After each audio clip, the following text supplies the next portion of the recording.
Então, hoje nós vamos falar um pouquinho de como, né, o Kardec, como educador, o exemplo que ele deixou para nós, né, o caminho a ser seguido.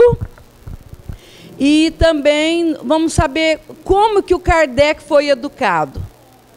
Não é assim? Nossos pais, a gente não é o fruto da educação dos nossos pais?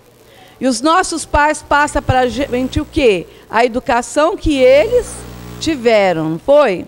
O Kardec também não foi diferente. O Kardec foi educado, né? Sua mãe, seu pai, educaram ele de um jeito até 10 anos, mas ele sofreu a influência da educação, que é de um educador da Suíça, e ele morava na França. A mãe do Kardec deixou ele ir para a Suíça para que ele tivesse uma melhor educação, uma educação com um famoso educador chamado Pestalozzi. E hoje vocês vão conhecer Pestalozzi. Falha, né? Então vamos entender um pouquinho, porque nós sabemos que Kardec é um educador. A maioria das pessoas conhecem Kardec como o codificador da doutrina, né? Mas antes que ele fosse um codificador da doutrina, do espiritismo, né? Ele foi um professor. Um professor assim como qualquer outro professor. Dava aula, ensinava química, várias matérias, né? Aritmética. Então, nós vamos agora ver um pouquinho sobre Allan Kardec e a educação.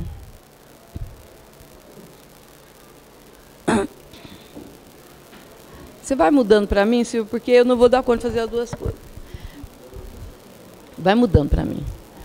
A educação é uma frase de Kardec. A educação, se bem compreendida, é a chave do progresso moral. Então, nós vamos progredindo moralmente de acordo com a nossa educação.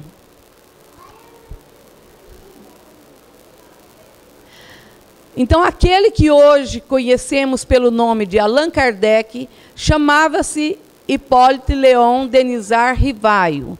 Nascido em Lyon, França, às 19 horas do dia 3 de outubro de 1804, era filho de antiga família lionesa, católica, nobre de tradição. Foram seus pais, Jean-Baptiste Antoine Rivaio, respeitado advogado e juiz do Tribunal de Lyon, e Jeanne-Louise Duhamel. Hippolyte, desde cedo, mostrou inclinação para os estudos filosóficos e científicos. Privilegiado pela atmosfera de um lar harmonioso, teve seu desenvolvimento espiritual e cultivo de sua notável inteligência, favorecidos pela sabedoria e bondade de seus pais. Era um menino simpático e robusto, de testa ampla, olhos cinzentos bem claros, quase azuis e de grande vivacidade. Tranquilo e moderado, seu temperamento equilibrado denotava personalidade enérgica e perseverante. Sempre foi inteligente e bom. Completou seus estudos muito cedo e, quando moço, tornou-se um grande professor, ensinando de graça quem não podia pagar. Sabia falar fluentemente alemão, inglês, holandês, profundo conhecimento do latim e do grego, assim como a italiana e a espanhola. Aos 10 anos, foi estudar na Suíça com o famoso educador John Henrique Pestalozzi. Eu vou passar mais rápido, porque depois eu vou... Aos 12 anos, Rivaio concluiria seus estudos em Lyon. Seus pais entenderam por bem confiar o único filho ao famoso educador John Henrique Pestalozzi, o mais sábio, respeitado e célebre professor daquele tempo, precursor da moderna educação, da chamada escola ativa, e fundador da primeira escola profissional do mundo, na Suíça.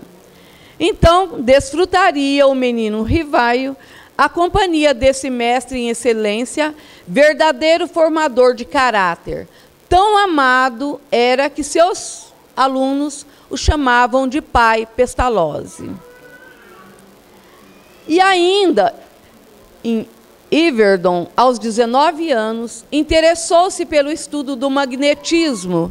Todas as vezes que Pestalozzi se ausentava, ele assumia a direção do instituto. Então, aos 14 anos, já Kardec era diretor de uma escola. Por quê? Porque ele era responsável e sabia lidar com as crianças. Nós vamos falar um pouco, daqui mais a pouco, sobre as crianças. Que aos 20 anos, quando Pestalozzi fecha o instituto, e após ser dispensado do serviço militar, fundou em Paris uma escola nos moldes de Yverdon, que foi chamada de Liceu Polimático. Ele estava empenhado no aperfeiçoamento pedagógico da educação francesa e, por isso, escreveu vários livros no assunto. Aritmética do primeiro grau, curso técnico e prático de aritmética, além de livros sobre língua francesa, física, fisiologia, astronomia. E muitas das suas obras foram adotadas pela Universidade da França, atestando seu alto valor. Então, olha, vamos ver. Esses foram os livros que o Kardec escreveu. Eu não vou ler todos, mas eu quis mostrar para vocês, né, os livros que ele escreveu. E esse aí, quando ele saiu do colégio lá de Pestalozzi, ele chegou e escreveu esse livro aqui, ó, que era um plano proposto para a melhoria da educação pública. Tanto era o interesse de Kardec na melhoria da educação de todos, né? Ele foi dar aula, ele não foi dar aula numa escola particular, ele foi dar aula de graça para quem não podia pagar na escola pública. E a proposta dele era essa, né?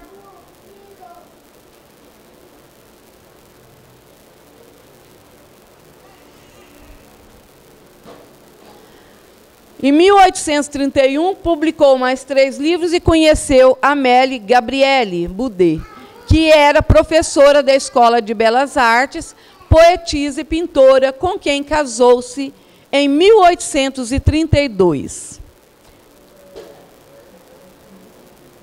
Agora nós vamos saber um pouquinho por como que o Kardec foi educado.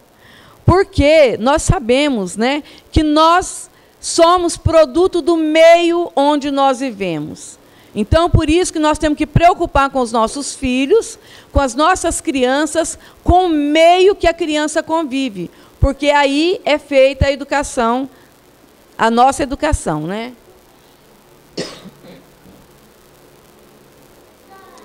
Pestalozzi nasceu em Zurique, Suíça, no dia 12 de janeiro de 1746. Esse foi o professor de Kardec. Então, vamos saber um pouquinho da história do Pestalozzi. Seu pai morreu quando ainda era criança. Foi criado pela mãe, sua família empobreceu e ele cresceu pobre. Mas ele leu um livro de Rousseau, chamado Emílio, e esse livro que Rousseau escreveu, que era um precursor também de Pestalozzi, ele falava muito sobre como educar uma criança. Emílio é um modelo de criança que Rousseau escreveu. E ele escreveu Emílio para representar o homem, né, o menino, e Sofia para representar uma menina. E após a leitura desse livro, Pestalozzi foi influenciado pelo movimento naturalista e tornou-se um revolucionário da educação. Casou-se aos 23 anos e comprou um pedaço de terra onde intentou o cultivo de ruíba. A invasão francesa da Suíça, em 1798, revelou-lhe um verdadeiro caráter heróico. Por quê? Porque as crianças ficaram órfãos. Aquelas crianças sem pai, sem mãe, sem família, que estavam praticamente perdidos por ali, ele adotou. Mais ou menos 70 a 80 crianças foram adotados por Pestalozzi. E sofreu muito nesse trabalho, né? E o trabalho dele foi, assim, os últimos 10 anos foram marcados por cansaço e tristeza. E o derradeiro trabalho, ele escreveu o livro O Canto do Cisne.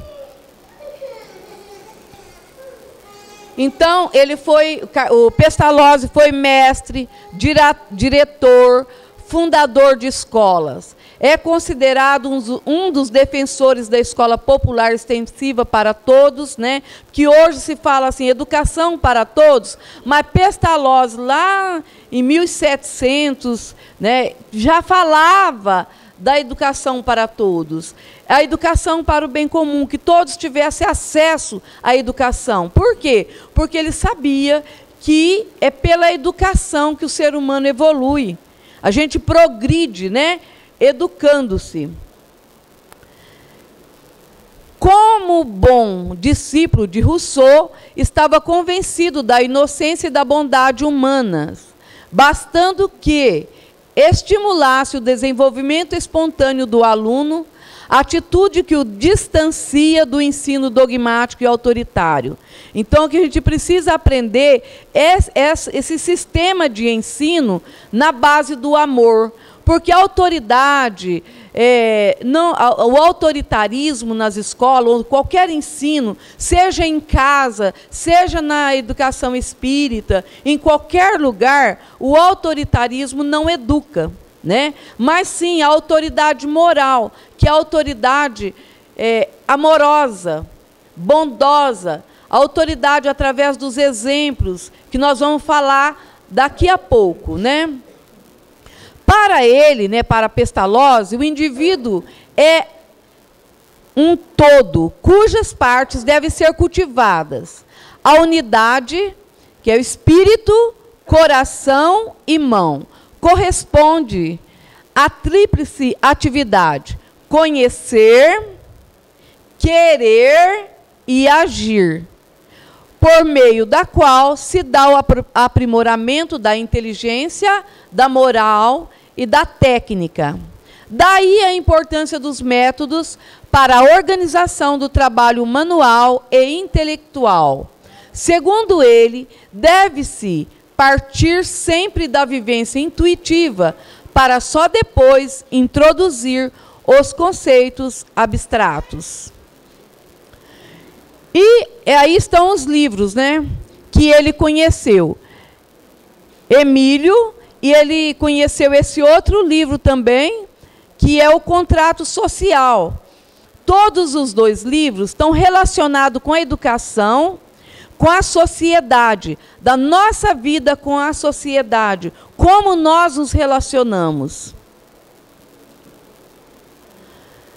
E essa frase eu gosto muito. Por quê? Porque ela mostra para nós a importância dos pais educar as crianças no seu jeito, né? Porque diz assim, ó, o homem é bom por natureza, é a sociedade que o corrompe. Então, quer dizer, Deus deu para cada mãe os seus filhos, na família, seu pai ali junto, para que eles pudessem educar do seu jeito e preparar essa criança para viver em sociedade. Mas nós sabemos que se a gente deixa a nossa criança conviver com uma pessoa que a gente não conhece, o que acontece? Essa criança vai ter educação de fora. Então, por isso que o Rousseau, naquele tempo, já dizia, né, que a sociedade corrompe. Aí a gente cria um filho bem educado, amorosamente, com todo carinho. Quando ele fica jovem, ele modifica quando ele começa a conviver na sociedade? Muitas vezes ele vai tentar viver em sociedade, mas aquela educação que os pais deram vai ficar para sempre. Então, se é bem educado em casa, o que vai acontecer? A gente não tem que ter medo de deixar os nossos filhos conviver em sociedade, porque nós não podemos viver isolado. Nós temos que educar para viver em sociedade. E é aí que a importância de estar trabalhando uma educação, a educação religiosa, a educação do lar, né? Essas imagens, pode passar. Tá vendo? Essa aí eu quero que vocês observam. É Pestalozzi. Volta um pouquinho, Silvio. A forma que o Pestalozzi educava as crianças. Dá para observar nas fotos, os desenhos?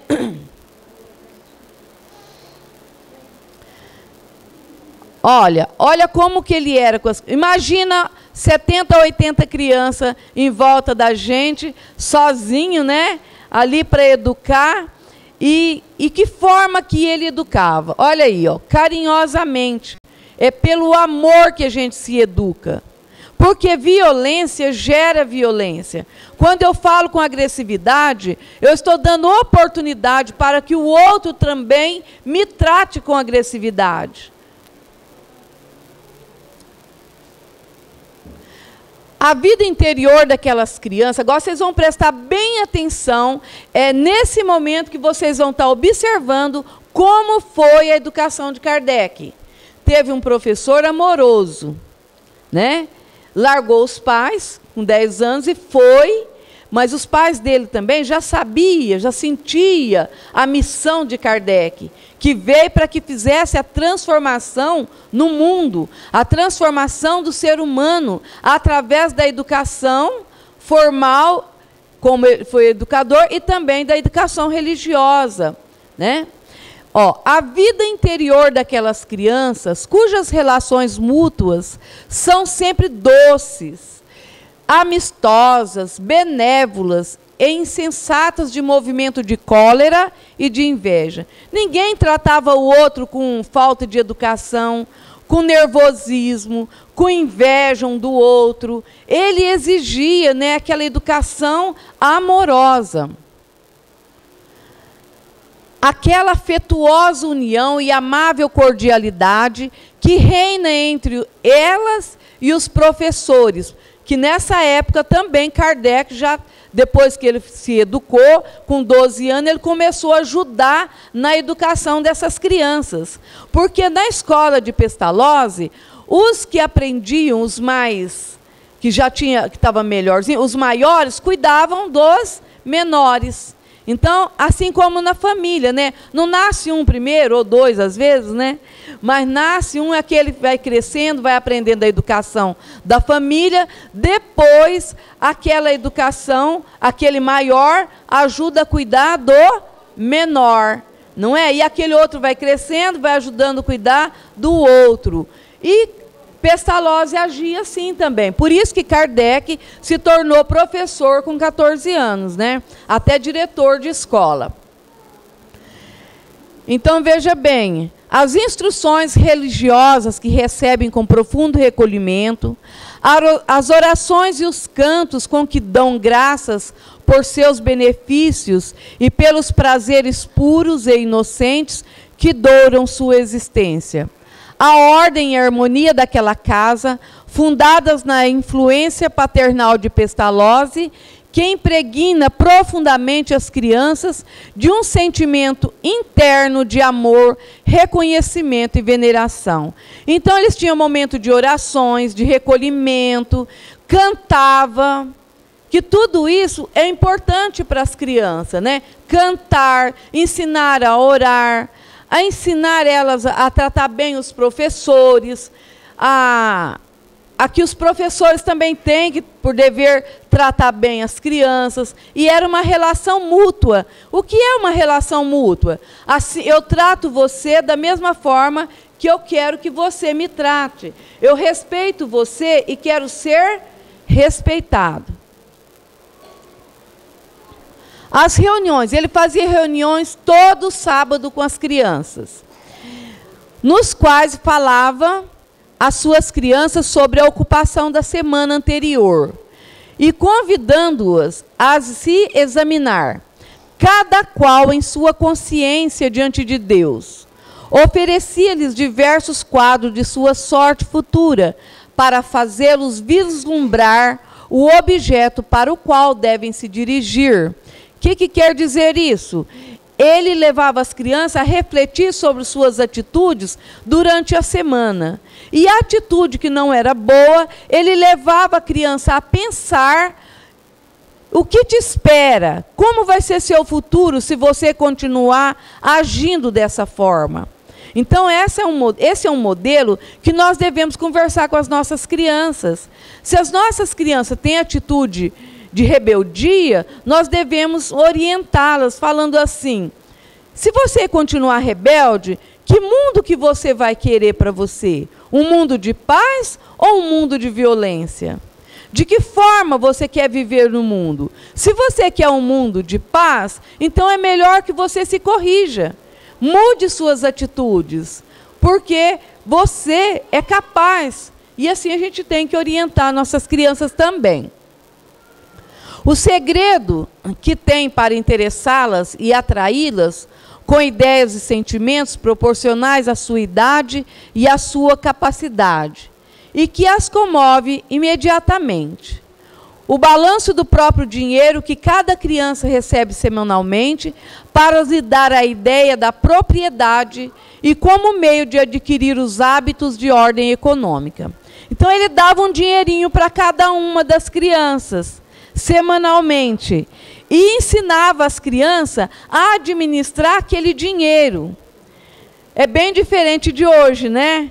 Hoje as crianças exigem o máximo da gente, e se a gente bobear, a gente fica só preocupada em dar tudo para as crianças, sem exigir que ela sabe o esforço que a gente fez para ganhar aquele dinheiro.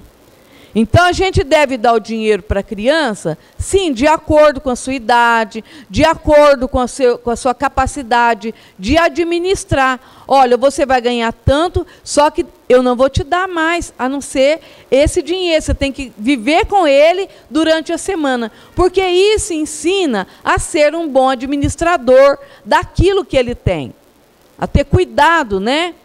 E também valorizar mesmo o que ele vai comprar com aquilo, com aquele dinheiro que ele ganhou, que ele tem.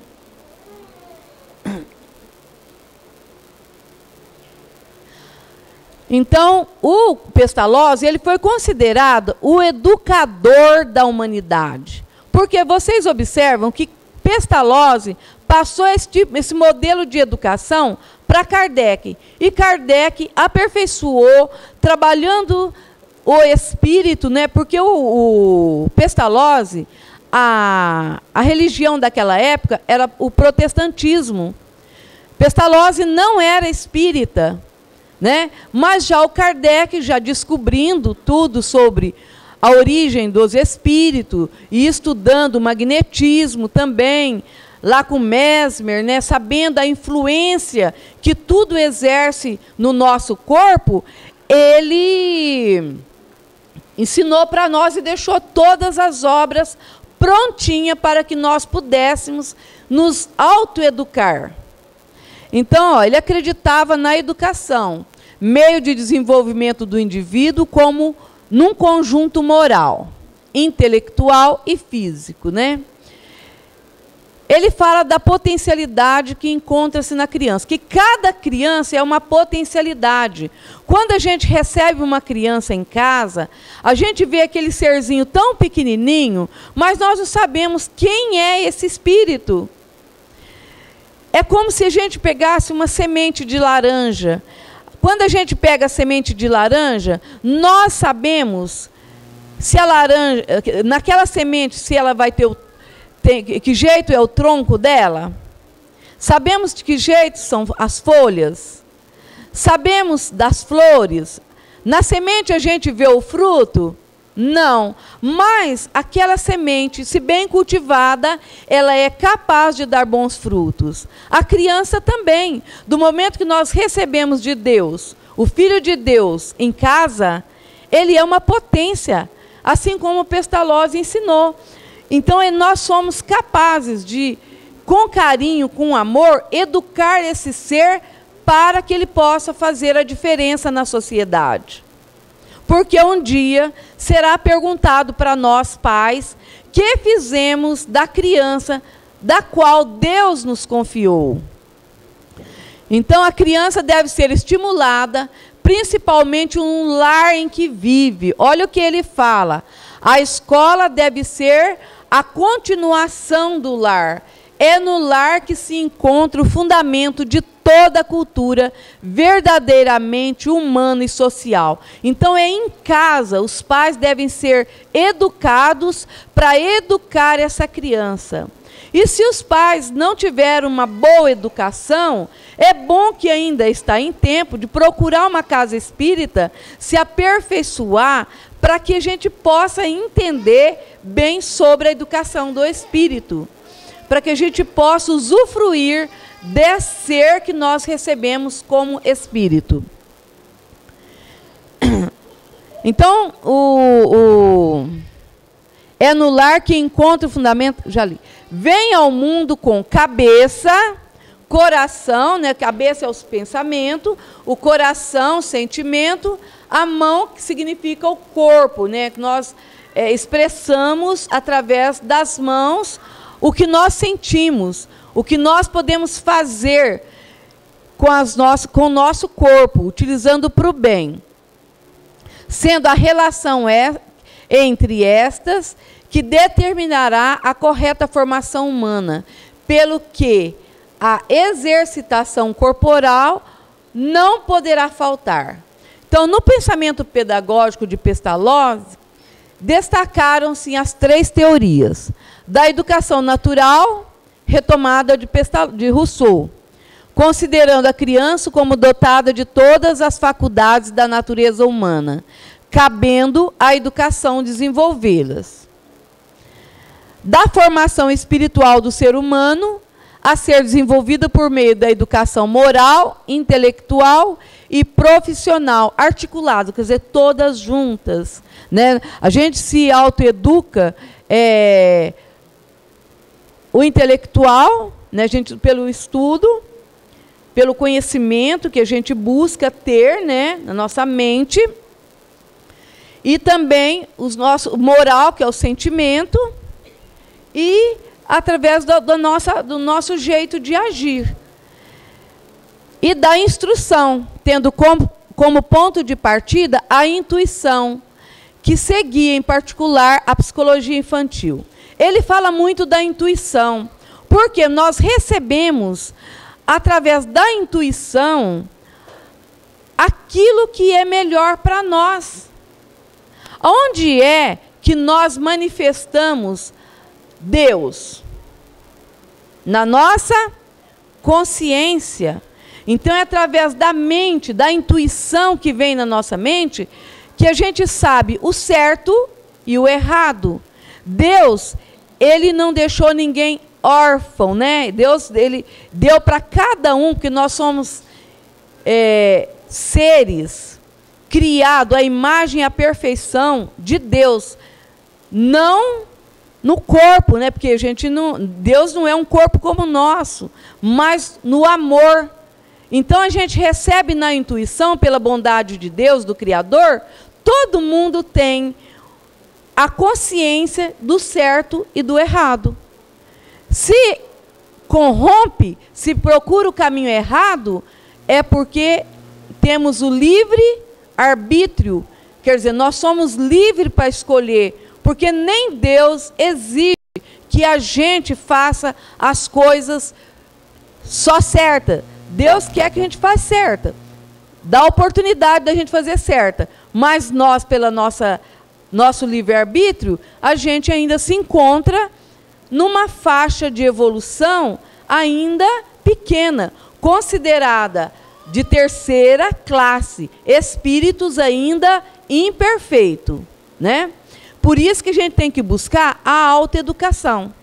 Sempre procurar fazer o melhor, porque é muito importante a gente buscar o aperfeiçoamento espiritual para viver melhor aqui na Terra.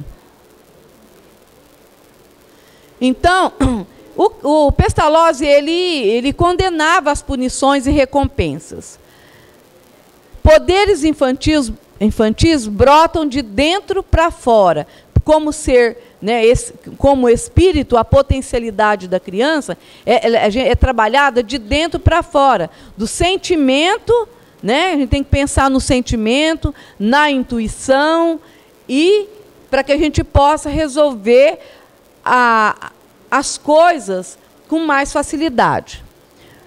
Poderes inatos, que nós já nascemos, despertados, lutam para se desenvolverem até a maturidade. E a gradação deve ser respeitada. Cada um é lentamente que vai evoluindo. Nós temos crianças que são mais evoluídas do que a gente, nasceram mais evoluídas do que a gente, porque eles vieram fazer a transformação do mundo. Enquanto que a gente, né, está aí batalhando para aprender certas coisas, as nossas crianças já sabem. Principalmente lidar com a internet, né? Método deve seguir a natureza. Fala que o professor, ele é um jardineiro. Aqui ele trata que professor não é só o professor da escola. Os pais como professores. Os primeiros professores das nossas crianças são os pais. E a educação sensorial é fundamental, quer dizer, a educação do sentimento.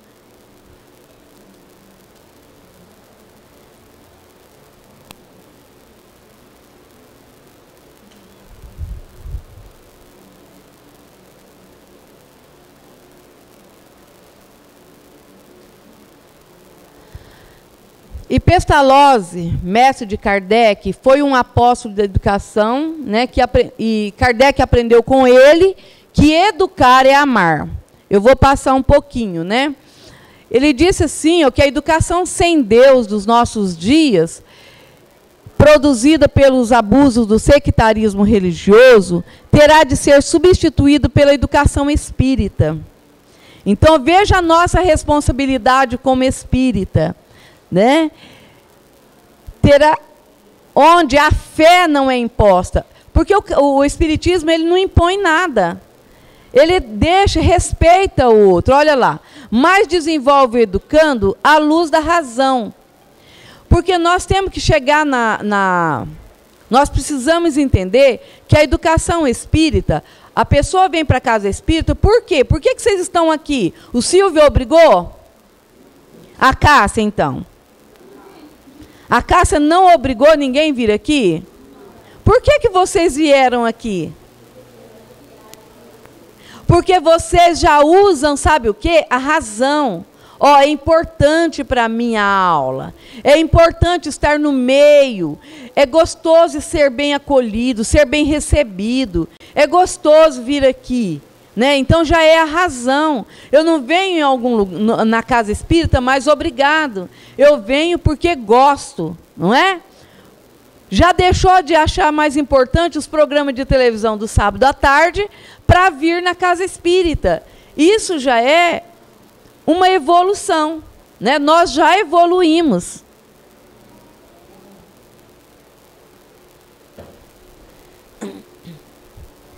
As faculdades do homem têm que ser desenvolvidas de tal forma que nenhuma delas predomine sobre as outras. A natureza melhor da criança deve ser encorajada o mais cedo possível a combater a força prepotente do instinto animal. A vida educa, mas a vida que educa não é uma questão de palavras, sim de ação, é atividade. Nós temos, né, quando nós fomos criados, a gente age muito pelo instinto. E ainda até hoje nós agimos muito pelo instinto. Que esse instinto é a parte animal. Mas a gente já está precisando pensar de forma diferente. Que nós temos que, antes de agir como animal, nós devemos o quê? Pensar. Quando eu penso, quando eu vou agir sem estar encolerizado, eu vou agir de forma mais humana. Eu vou agir de forma amorosa. Então, antes de agir, eu tenho que fazer o quê? Pensar. Antes de eu xingar alguém, de eu maltratar uma pessoa, eu preciso pensar. E se fosse eu que estivesse lá? Como eu gostaria que agisse? Então, nós agimos de forma ética, que é isso que ensinou Jesus. Não faça para o outro aquilo que a gente não quer para a gente. É isso que é sair do instinto animal para ser humano. O humano tem que amar, porque aprendeu com Jesus que devemos amar. Aprendemos com Jesus que nós viemos aqui para ser feliz, né? Uma felicidade permanente? Não. Uma felicidade relativa. O que é uma felicidade relativa? É uma felicidade passageira. Quando é que a gente se sente feliz? Quando nasce uma criança em casa, a gente se sente feliz? Mas ela cresce, não cresce? Pode ser que ela vai dar trabalho futuramente, não vai? Se a gente não educar direitinho, essa criança pode dar trabalho, não pode?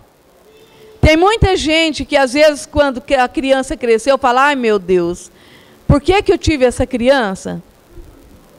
Tem alguém que pensa assim? Então, mas quando ela nasceu, ela não foi um momento de alegria? Aquela alegria passou? Passou, depois veio as responsabilidades, né? Quando a gente casa, não é uma alegria? Tem uma festa? Tem muita festa de casamento? Teve muita, todo sábado, todo domingo, tem muita festa de casamento. É uma felicidade aquele momento. Depois pode até ser que passe. Pode ser que o casamento acaba. É uma felicidade passageira. Por isso que fala que é uma felicidade relativa, né? Então, eu quero falar para vocês que Dora Encontre, essa mulher que está ali, é uma pesquisadora de Pestalozzi, é a única, né, pesquisadora de Pestalozzi, e que ela é uma professora, e eu já tentei trazer Dora Encontre aqui quando eu estava na presidência da USE, mas a minha ideia não foi válida, mas eu espero que ainda venha amadurecer, né? Porque ela sabe muito de Pestalozzi, de educação e de Kardec.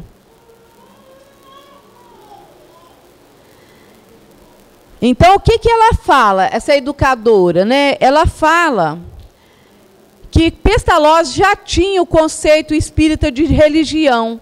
Uma religião natural, sem hierarquia, sacerdócio, e a religião como algo íntimo do homem.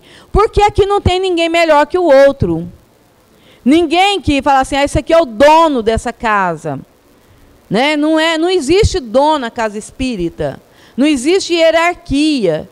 Todos nós somos considerados iguais. Alguém só diferencia pela a função que ocupa. Né? Tem gente que está na função de presidente, sendo que troca, né? Mas não existe hierarquia. É um modelo de educação baseado em Pestalozzi. Então, essa é a pedagogia do amor. Atitude concreta do educador que respeita no educando um ser por inteiro, amando-o, a fundo de sua alma, onde se enraizam os dons divinos da perfeição humana, né? Tarefa da educação, processo de entrega não violento, delicado e cuidadoso. Educação não massificada, homogeneizada e padronizada. O professor deve ser como um jardineiro, já expliquei, né? Providenciar as melhores condições externas para que as plantas sigam seu desenvolvimento natural. Afinal, a semente traz assim o projeto da árvore todo. Foi a história da sementinha que eu falei, que a gente vê a semente, mas a gente não sabe que tipo de fruto, se vai ser amargo ou se vai ser doce, mas ela é capaz, né? A semente é capaz de dar frutos. Então, aprendia também, né, que foi a educação do Kardec, que o amor é o eterno fundamento da educação, que a verdadeira religião não é outra senão a moralidade.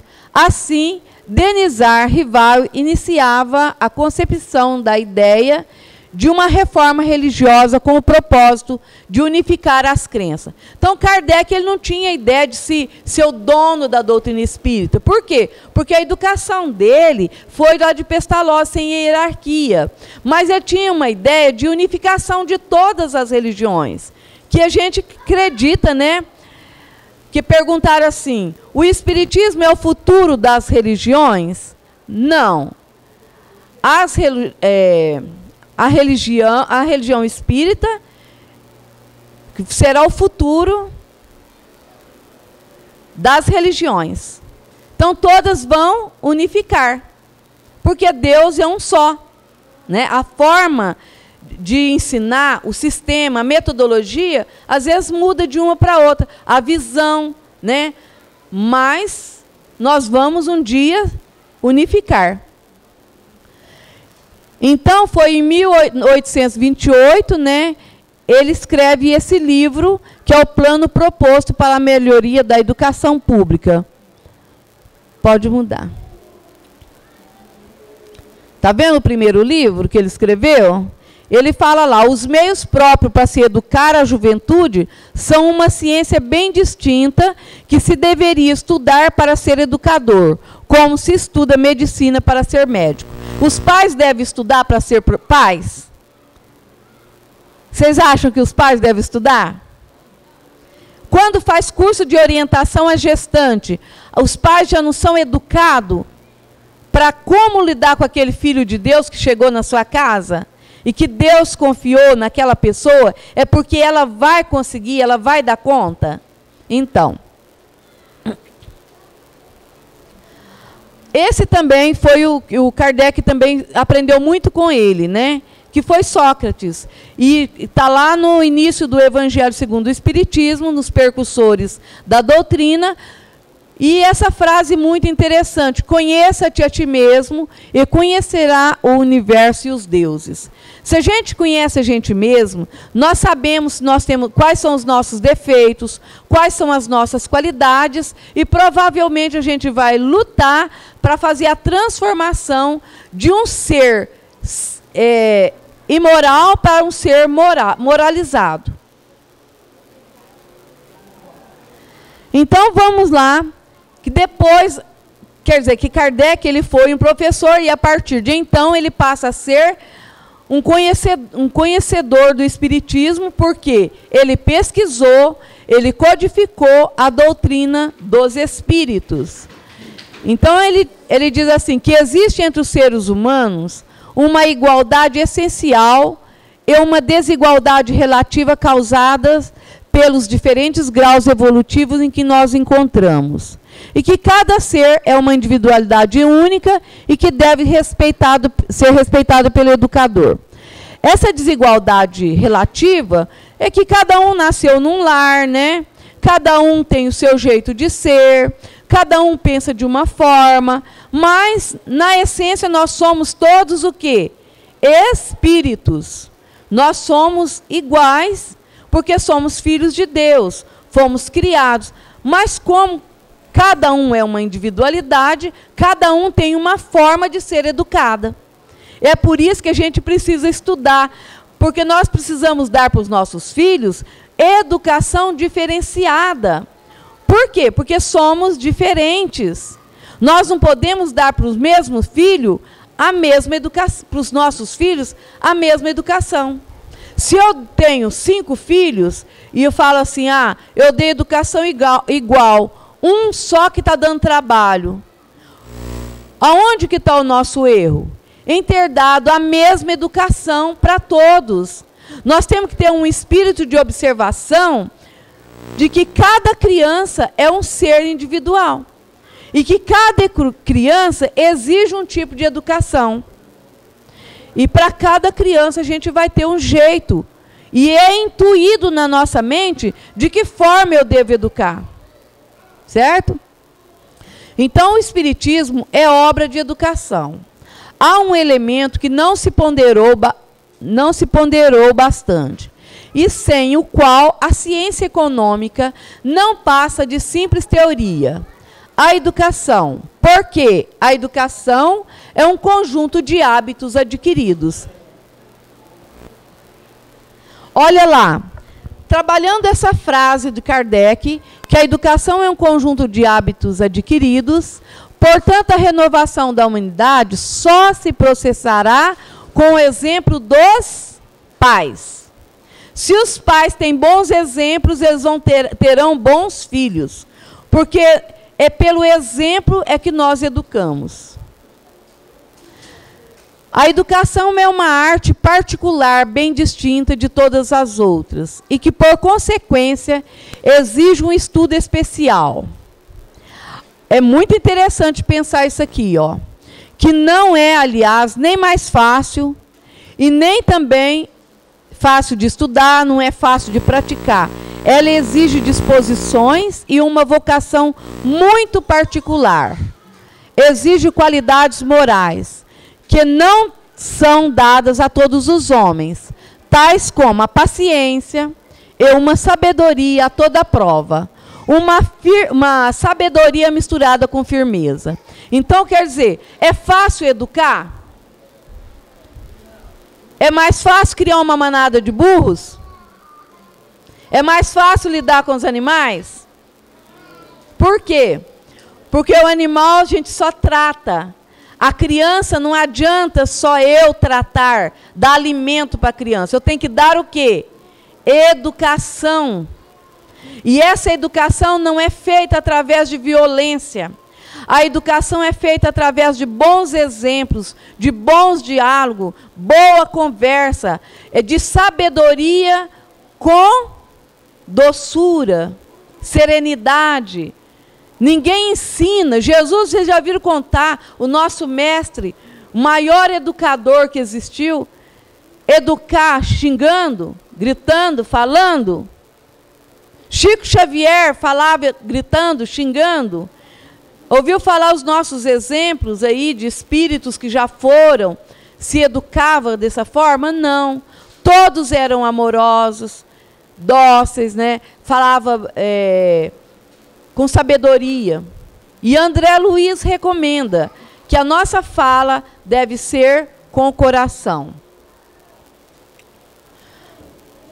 A educação convenientemente entendida constitui a chave do progresso moral da humanidade. Olha, presta bem atenção. Nós aqui hoje estamos tratando de um assunto muito importante, que é a educação, e a educação é uma arte. É a arte de manejar os caracteres, como se conhece a de manejar as inteligências. Conseguir-se-á corrigi-los, do mesmo modo que se aprumam plantas novas. Essa arte, porém, exige muito tato, muita experiência e profunda observação.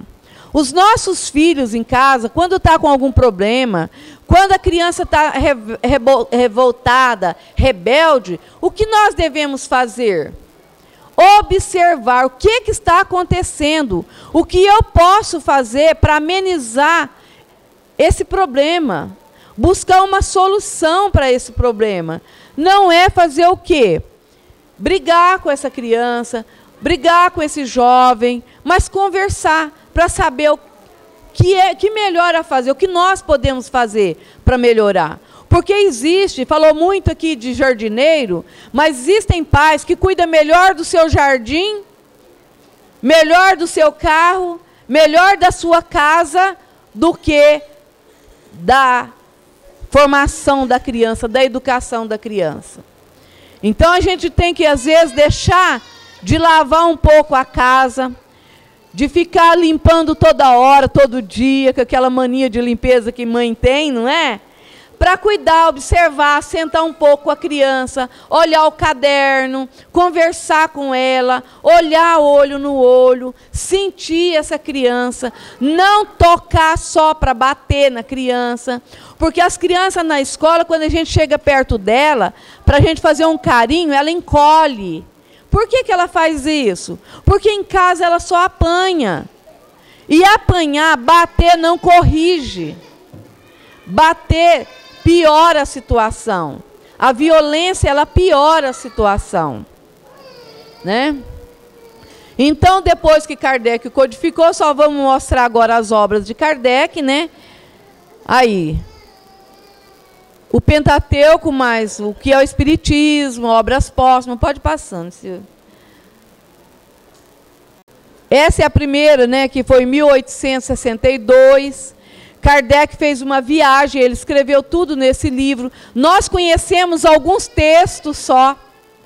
Nossa educação é tão pequena ainda na doutrina espírita, que a gente fica preso no Evangelho, às vezes na aula do Evangelho, com pequenos textos, mas a obra é vasta. Nós não sabemos ainda nada de espiritismo, estamos ainda engateando naquilo que o Kardec veio para ensinar sobre a nossa educação como espírito. Pode passar. Olha, tem principiante espírita, o que é o espiritismo. E outra, essa coleção completa da Revista Espírita também, são 12 livros. Aí as obras básicas, as obras póstumas, que foi depois, né? E aí essa fala de Kardec também. Presta bem atenção. Quando todos os homens estiverem convencidos de que Deus é o mesmo para todos, de que esse Deus soberanamente justo e bom, nada de injusto pode querer, que não dele, porém dos homens vem o mal. Todos se considerarão filhos do mesmo Pai, e se estenderão as mãos uns aos outros. Então, quando todo ser humano sentir que todos somos filhos de Deus, aí tudo vai mudar. Porque religião é rótulo. Cada um põe um é espírita, outro é evangélico, outro é católico. Mas, no fim, todos nós somos o quê? Filhos de Deus e caminhamos para a perfeição. Esse é o nosso objetivo. E que cada um aprende de uma forma. Mas que o objetivo é o mesmo, né? Então, o Kardec, né, hoje, como seu dia, eu vou passar a mensagem que ele deixa para todos nós espíritas.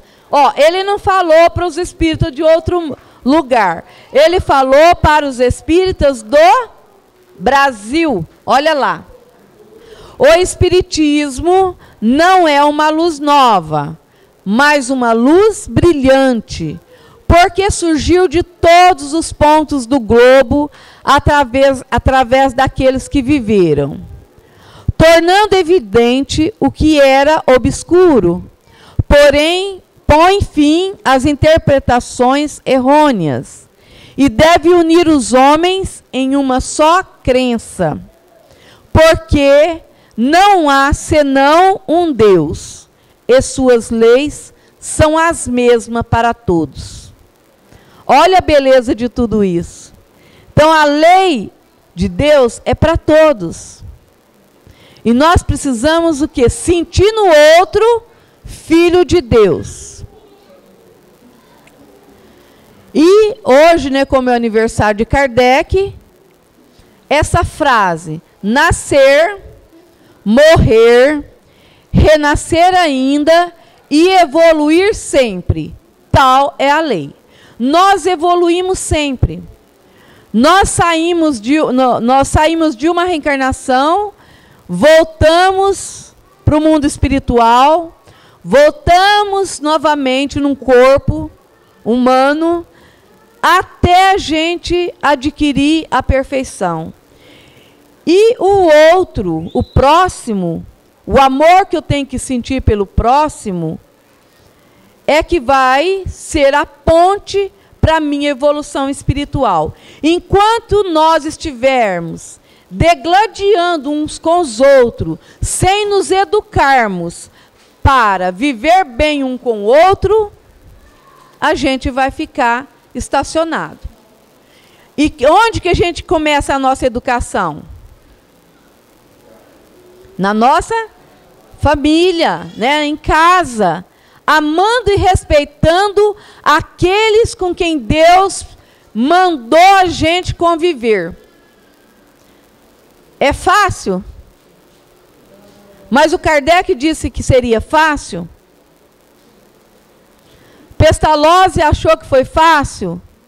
Como que ele terminou a vida dele lá? Cansado, né? Os 10 últimos anos dele na Terra foi de muito sofrimento, cansaço, decepções.